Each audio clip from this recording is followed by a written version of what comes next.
A paz do Senhor. Veremos nessa lição que após os exilados retornarem a Jerusalém, eles se estabelecem cada qual em sua cidade, em suas casas. Mas não será uma tarefa fácil, pois encontram os campos abandonados, cidades destruídas, muros e o templo em cinzas. Também não vai ser nada fácil, pois os povos ao redor estarão colocando terror sobre eles. Então, como recomeçar quando tudo em sua volta está em ruínas? Bem-vindo ao Resumo EBD. Para você que é novo por aqui, eu sou a diaconisa Tânia Anderson, professora de Escola Bíblica Dominical. Estamos dando início ao terceiro trimestre das lições bíblicas, uma reedição especial que foi feita em 1993 pelo missionário Eurico Bergstein, que tem o título Os Princípios Divinos em Tempos de Crise, a reconstrução de Jerusalém e o avivamento espiritual como exemplo para os nossos dias. A lição de hoje é a lição 3, o despertamento renova o altar. O textuário se encontra no livro de 1 Reis, capítulo 18, versículo 30. Verdade prática: Satanás jamais derrotará o crente cujo altar é constantemente renovado pelo Espírito. A leitura bíblica em classe se encontra no livro de Esdras, capítulo 3, do versículo 2 ao 5 e versículo 10 ao 13. Tópico 1, o despertamento conduz o homem ao altar. Subtópico 1 diz assim: os judeus sentiam a necessidade do acesso a Deus que o altar proporcionava. No livro de Esdras, capítulo 3, versículo 1, nós vamos ler que os filhos de Israel eram como um só homem. Um verdadeiro despertamento espiritual, meu irmão, ele faz com que haja união, haja unidade. Onde há um despertamento espiritual, há unidade. Paulo diz em 1 Coríntios capítulo 1, versículo 10: rogo-vos, porém, irmãos, pelo nome do nosso Senhor Jesus Cristo, que digais a todos uma mesma coisa, e que não haja entre vós dissensões, antes sejais unidos em um mesmo sentido, em um mesmo parecer. Todo o povo tinha um mesmo desejo em comum, que era adorar a Deus. A primeira de todas as tarefas de Zorobabel e do sacerdote Jesua e daqueles que estavam ali, que voltaram para Jerusalém, era restaurar e reconstruir o altar do Senhor em Jerusalém. Retomar os sacrifícios de acordo com a lei de Moisés. E havia algo que estava para acontecer, que isso iria motivá-los mais ainda nessa reconstrução. O 7º mês estava chegando, que era entre setembro e outubro, que era uma data ideal de uma festa que incentivaria todos na reconstrução, que era uma das maiores festas que está descrita no Antigo Testamento, a festa dos tabernáculos. O fato é, para que eles vivessem na presença de Deus, eles tinham que evitar o pecado, e isso levava ao sacrifício. 70 anos que eles viveram na Babilônia, eles não haviam guardado nem vivido de acordo com a lei perfeitamente, e nem poderiam, porque o único que fez isso foi Jesus Cristo. A lei, ele cumpriu a lei, assim tornou-se a base para a nossa justificação. Subtópico 2. Todos os despertamentos genuínos começam com a restauração do altar. Temos exemplos na Bíblia, como o profeta Elias, que no confronto com os profetas de Baal, a primeira coisa que ele fez foi reparar o altar que estava quebrado. E ali ele sacrificou, e sobre o sacrifício desceu fogo do céu, e o povo gritou: só o Senhor é Deus, só Deus é o Senhor. E isso ocorreu porque houve um conserto no altar. Noé, ele edificou um altar em agradecimento pelo livramento que Deus deu, não só a ele, por ter guardado não só ele, como a sua família no dilúvio. Moisés, ele edificou um altar em agradecimento a Deus pela vitória contra Amaleque. Gideão, ele edificou um altar para sacrificar e agradecer a Deus pelo privilégio de ter visto o anjo do Senhor face a face. Assim também como o rei Ezequias, que no primeiro ano do seu reinado, ele abriu as portas da casa do Senhor e mandou purificar não só o templo, como também o altar. Todos esses sacrifícios, todos esses altares, eles foram edificados com o propósito de render adoração a Deus. O verdadeiro despertamento espiritual, ele aproxima o homem de Deus. Subtópico 2. Cristo, o centro da nossa comunhão com Deus. No Antigo Testamento, o altar era o ponto central do culto a Deus. Já no Novo Testamento, o sacrifício de Cristo é o sacrifício supremo que conduz os pecadores perdoados à presença de Deus. Sob o tópico 1, toda a Trindade atuou ativamente na morte expiatória de Jesus. O Pai Celestial, antes da fundação do mundo, planejou a obra redentora com o sacrifício de seu Filho. O Pai participou diretamente do drama do Gólgota. Cristo, Filho de Deus, entregou-se a si mesmo em oferta como sacrifício. Ele levou nossos pecados sobre o madeiro e padeceu para levar-nos a Deus. O Espírito Santo ajudou o Filho a vencer todos os obstáculos que se levantaram contra ele até chegar na cruz. Foi pelo Espírito que Jesus ofereceu a si mesmo imaculado a Deus. Subtópico 2. O Espírito Santo quer pelo despertamento mostrar aos homens a grande vitória de Jesus no Gólgota.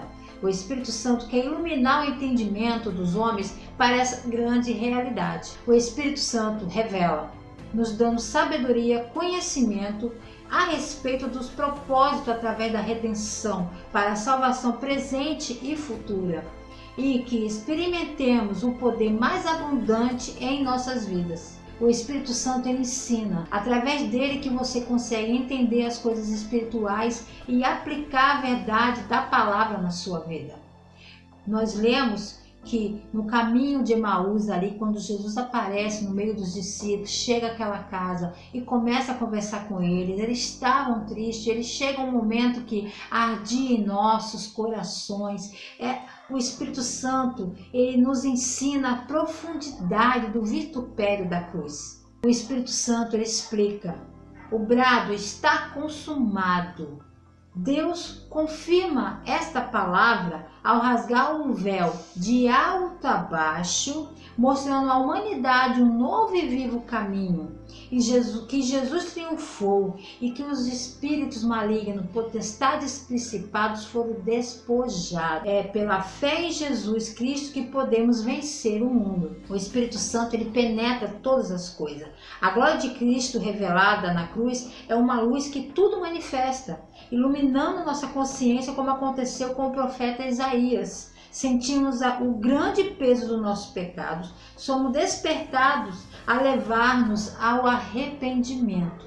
Subtópico 3, cuidado com as imitações. Nós lemos no livro de Êxodo, capítulo 3, versículo 3, que eles reconstruíram o altar em cima das suas antigas bases, como mandava a lei de Moisés. Quando falamos de base, falamos de fundamentos. 1 Coríntios capítulo 3, versículo 11 diz: porque ninguém pode colocar outro fundamento além do que está posto, o qual é Jesus Cristo. É tempo de voltarmos às bases de nós e nos centrarmos mais na glória de Deus do que na glória dos homens. Ao longo dos anos, vimos nossas igrejas sendo bombardeadas por movimentos, superstições, misticismo, secretismo religioso e tantos avivalistas em nosso meio. Nós somos pentecostais, mas o que é ser pentecostal? Ser pentecostal é ter a presença contínua da presença de Deus na sua vida, a dependência do Espírito Santo que age em nossa consciência. O Pentecostes, que todos gostam de falar, é para o serviço, esse fogo do Espírito, esse poder de Deus que caiu sobre o povo e cai sobre nossas vidas, é para o serviço cristão, não é para a nossa glória, mas para a glória de Deus. Então nós vamos ver em nosso meio tantas coisas, unção do riso, unção de imitação de animal, cair no espírito, cair no poder, e as mulheres correm e cobrem as partes íntimas das mulheres na igreja, porque levantaram suas saias quando caíram. Tudo com Deus é com ordem e decência. E todas as vezes que alguém caiu na Bíblia, caiu primeiro que caiu para frente. E caiu porque houve algo sobrenatural sobre a vida deles. E que houve uma mudança na vida deles depois dessa queda. O apóstolo João, na ilha de Patmos, ele caiu como morto porque ele viu Cristo glorificado. Mas depois disso, você vai ver na sequência que ele teve revelações das coisas futuras. Saulo, quando caiu diante de Deus, ele ficou tremendo, atônito, mas quando ele se levantou, e ele não perdeu a sua consciência de maneira alguma, quando ele se levantou para ser um dos maiores pregadores do Evangelho. Essas quedas era uma reação pelo poder do sobrenatural sobre a vida deles. Eles foram edificados com aquelas experiências. Não é um transe que o Espírito Santo faz. Ele não anula a nossa mente. Deixar a Bíblia aberta no Salmo 91. Recitá-la como uma oração ou como fosse um mantra. Não é o Salmo 91 que vai te proteger, porque a Bíblia aberta ou fechada, quem te protege é Deus. Adoração a anjo. As pessoas adoram a anjo, dizem que não, mas adoram, porque se falam que Jesus está aqui, Jesus está presente, meu irmão, ninguém glorifica. Mas se falar, há um anjo passeando no meio da igreja, a igreja falta vir abaixo, isso é adoração a anjo. Vamos nos despertar para isso, meu irmão. Vassoura de fogo, sapato de fogo, canela de fogo, campanha do descarrego, oração forte. Ah, irmão, orou, não fez efeito porque tem que fazer uma oração forte. Onde está escrito isso na Bíblia? Temos que despertar, voltarmos para a palavra de Deus, orar pela chave, orar pelas fotos. Nós temos que orar pela pessoa, pelo ser humano. Não adianta você orar pela chave de uma casa, orar pela chave de um carro. Se o condutor não estiver na presença de Deus, não obedecer às leis humanas também. Se esse homem que comprou um carro, você ora pela chave, mas ele é falho, temos que orar para que Deus ilumine a sua mente, que obedeça, que ande com segurança nas ruas. Quebra de maldição hereditária, poder do assopro. Dizer para Deus, eu não aceito, colocar Deus contra a parede. Diga para Deus que você não aceita tal coisa, você não deve aceitar. Quem somos nós? Leia Romanos capítulo 9, versículo 20, que diz o quê? Diz, mas ó homem, quem és tu que a Deus replicas? Porventura a coisa formada dirá o que formou, por que me fizeste assim? Quem somos nós diante de Deus para colocarmos Deus contra a parede?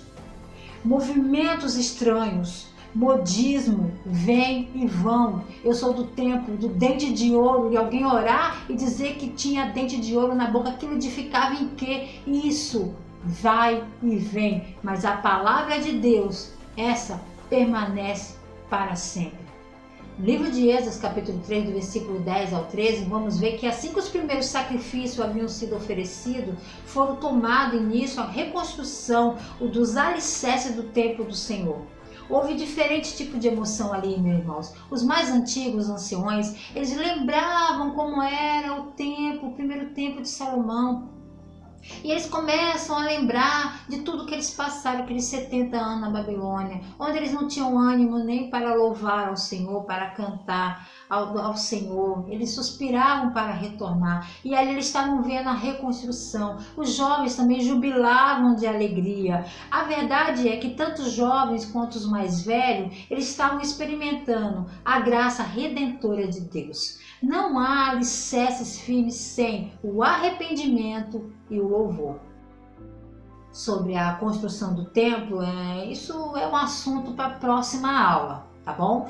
Então eu espero que o Espírito Santo fale mais ao seu coração e curta, compartilhe, comente aí embaixo, diga o que você achou sobre essa aula, amém? E lembre-se, Deus está sempre no controle.